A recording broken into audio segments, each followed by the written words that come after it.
And hello everybody, welcome back to another video. Today I have got a Conquest Volume 18 guide, and at the end I've got my Datacron recommendations for what to get. So for this Conquest run is for Jocasta New. I'm not going to do a kit reveal video on her, there's plenty of those out there. But let's just get right into Sector 1. Okay, for Sector 1, we have gain bonus turns 50 times, and 3 characters that I immediately thought of. It was Grandmaster Yoda with his special 2, no, it's special 1. You gain a bonus turn for, if you have another Jedi ally. Vader, because his Merciless Massacre ability counts as him taking bonus turns.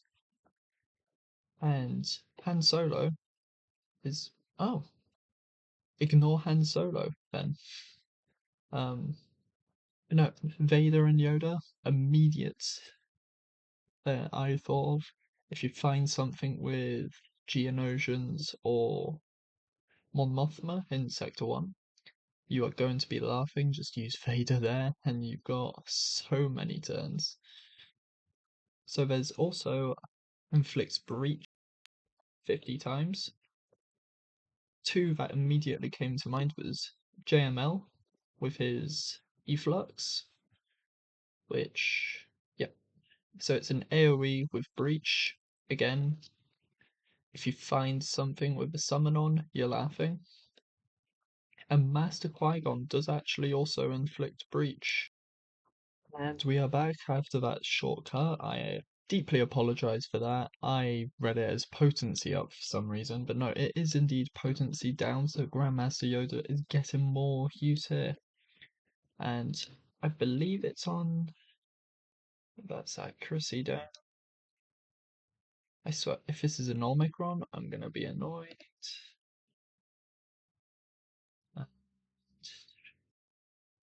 But apparently Queen Amidala has it. Probably somewhere. Come on. It's not there. I swear, if this is a potency down. You know, we're gonna glide past that. I will leave a pinned comment about what I recommend for this one because the show must go on. And I forgot to save. Anyway, for the mini boss, we have 2 feats which you won't be able to get in one battle. I'm gonna be honest, it's annoying. So we've got Marok surviving, which just throw him in with Inquisitors, or literally anything else you have. Inquisitors are a global feat, as we'll see later, so it definitely helps there.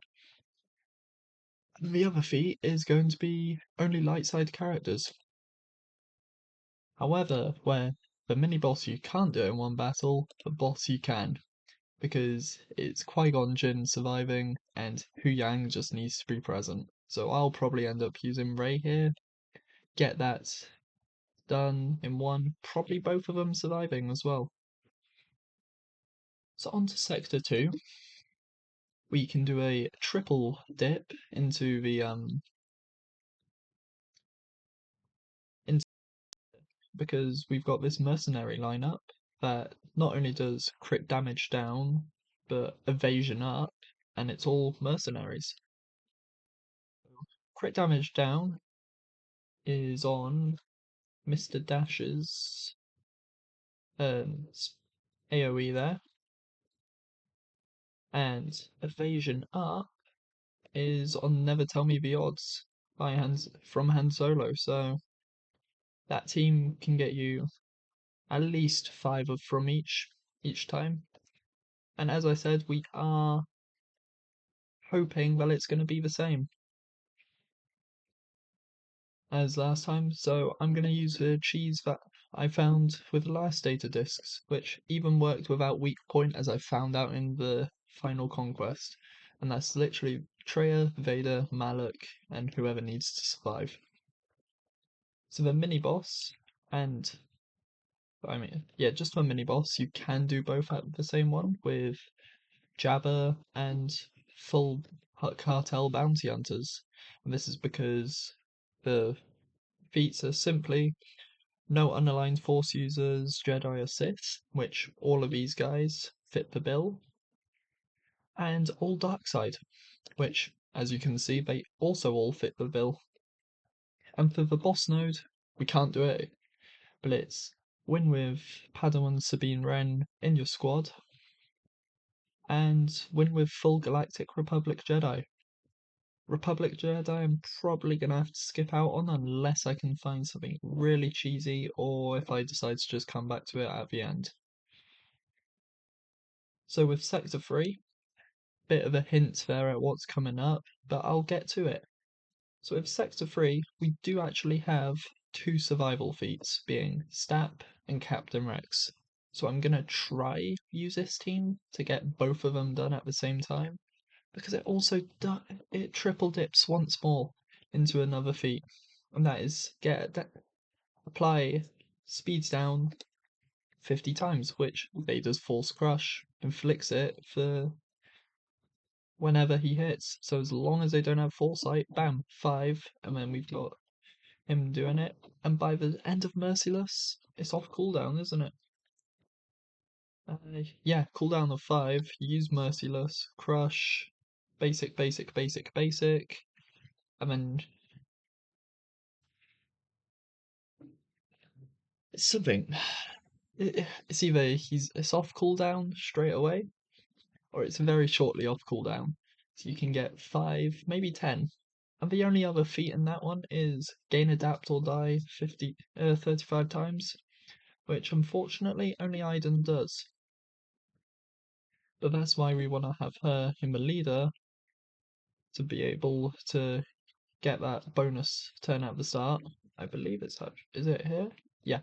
If no other allies have it, she gains 100% turn meter. So yeah, with using Iden, no trooper leaders or the dark trooper, you get this 7 battles maximum. So with the mini boss node, it's where it gets a bit more on the pay to win side, as you need Balin in your squad and only light side. Of course, Balin, not many people are gonna have him. So the boss node is where it gets interesting because the data mines don't actually know which two of these 3 is a correct feat. So it's either win with a full win with a full Bad Batch squad, win with full Gungans, or win with Saw surviving. As you can see, that's going to be a bit of a pain and I will leave a pinned comment when I've found out for you guys which one it is. So for Sector 4, we can double dip with accuracy by using Inquisitors, which again is a global feat. Best way to probably get around this is by using it on a Jedi node. So then you make sure you get all the bonuses. But that will get you your accuracy down and your accuracy up, because both are present uh, in this node, this sector. So we do, and then another team you could use is Queen Amidala with just other Galactic Republic GMY in there for a spread, and you'll get loads in no time. So we do also have kills with droids. So I'll be attempting GG. Hopefully the data disks carry there. If not, might be one I'll have to skip. And then there's a survive with win battles with Enoch and Night Trooper just present. So throw them in with anyone, probably maybe even the Vader, Traya, Malak trio. So with the mini-boss, it's similar to the boss in Sector 3. We don't know which one of these three it is. However, if I was to put money, it would not be Full Spectre, and I think it will be kill with Ezra, Exile, and win with Luthen in the squad. Alternatively, they could do win with Full Spectre and have Luthen, forcing you to do 2 battles. It's all speculation, but for that one, once I know again, I will update it in a pinned comment down below. And with the boss node, you're going to have to do 2 battles, simply because you need to have Bane survive and use only light side. Nothing else really to it, but that's your boss for Sector 4. So Sector 5, we've got battles with Moroccan Shin. Just throw them in with any 3 who you know will win. There. Get kills with Phoenix characters. I'm probably just going to end up using this. It came in really good with my guild needing a Relic 6 Kanan for territory battles. So I'll be able to use that and hopefully do that feat. We've got Evasion Down, which I'm going to be using the Sith trio that I previously mentioned with Bastila Fallen as a special. Inflicts Evasion Down. Simple as that. On 3 enemies, by the sounds of it, which is unfortunate. And there is also one that is Jedi Knight Cal kills. I'll throw him in with Luke, have him go around calling Cal to assist, and just have it go through like that, and have Cal get all the kills. So the mini boss again, no Jedi Sith unaligned Force user, so I'll use standard Hut Cartel. And there's a feat to kill with Ezra. I am starting to put Zetas on. As you can see, I'm gonna probably have this one as well. When I eventually get round to it, and the modding is a work in progress, but that's for later. And for the boss, you need to win with GL Tano and win with no GL. Not much else to say about that. It's you either do those one or the other in one battle, go back and do the rest. So for the globals, we have crit chance down, which I'm going to be running this Empire lineup, probably in Sector 1 so I can work on a few bonus turns, and running Tarkin with it, due to his second special here, inflicting crit chance down on all enemies.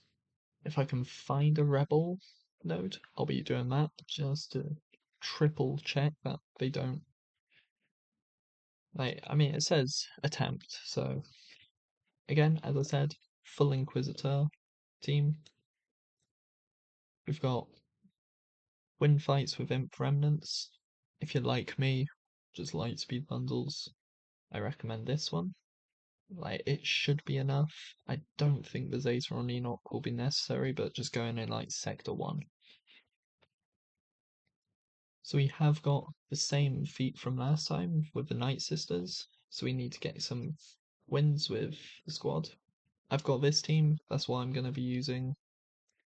And you do also get the War of Attrition data disk when you finish this feat. So that is also the same feat again, but win with light side Mandalorians. I'm gonna have to skip out on this one, but if you have it, you'll get the Over Prepared, which I believe is a consumable. And then, of course, you've got the remove turn meter 60 times with War of Attrition and win with Over Prepared active. So for the Datacrons, we have got Hut Cartel, Mercenaries, Smugglers, and Droids. And for the Hut Cartel, I I recommend getting the Mob Enforcer and the Gamorrean Guard. If not, settle for Embo. And there is a certain level 6, which unfortunately I didn't get when I rolled mine. But for Hut Cartel, you want to try and that's mercenary. You want to try get this top one because you're landing thermal detonators, so you may as well have that offense stacking while having it.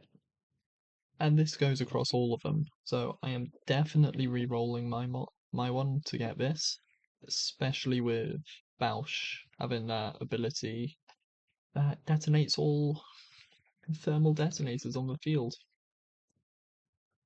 So, as I said, I recommend for this set getting Mob Enforcer, because with those thermal detonators, she's inflicting buff immunity. And if any enemy crit hits her, that enemy gets a stack of thermal detonators. The Gam Guard is another. It just sounds really annoying to deal with. Especially when you look at that. For each Hut Cartel ally, that will include him. So you get him plus 250 speed. So, just a tiny bit. So the next one, oh, that's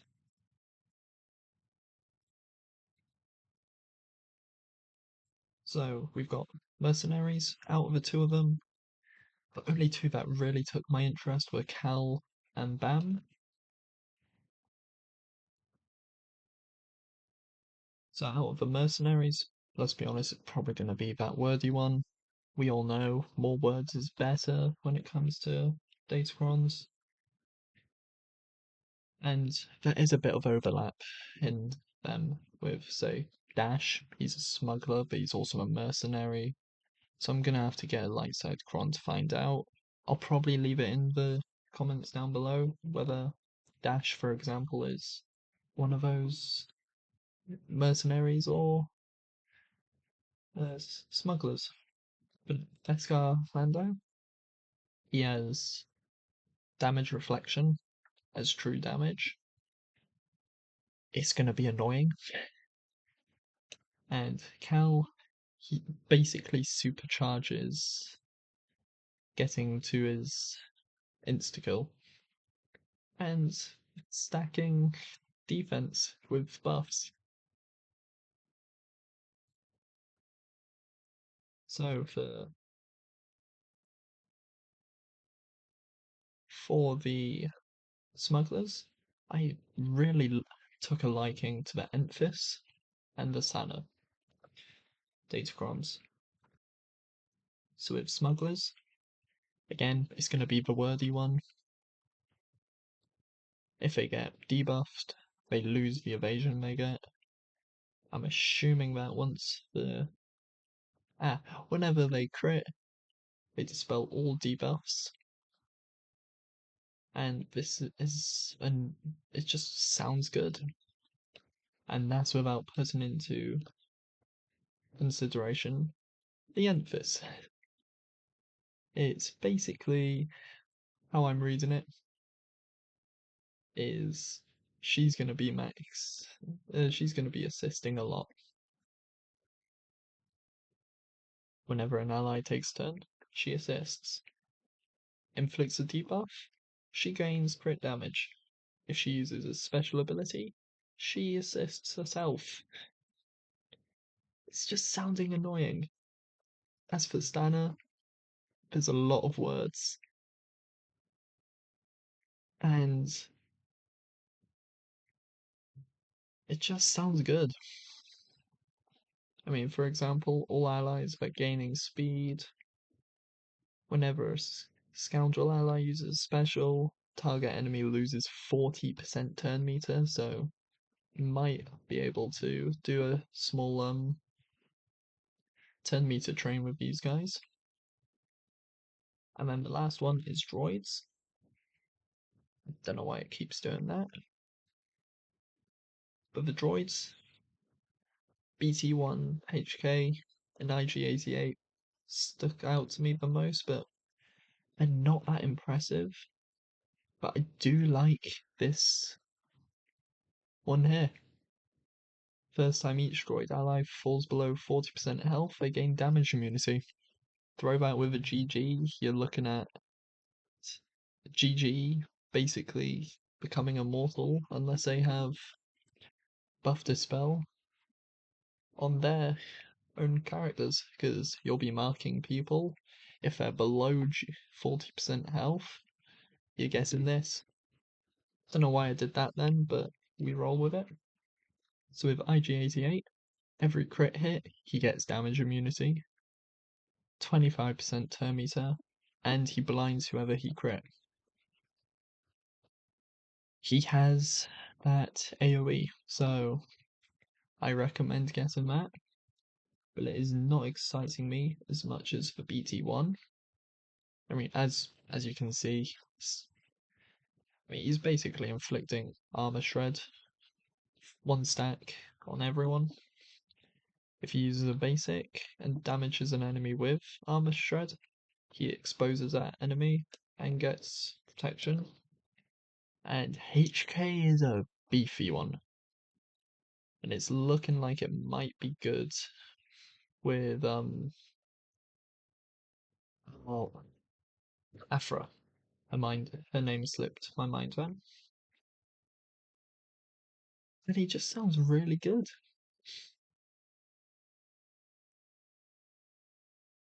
I mean, there's callouts to Afra's kit there as well.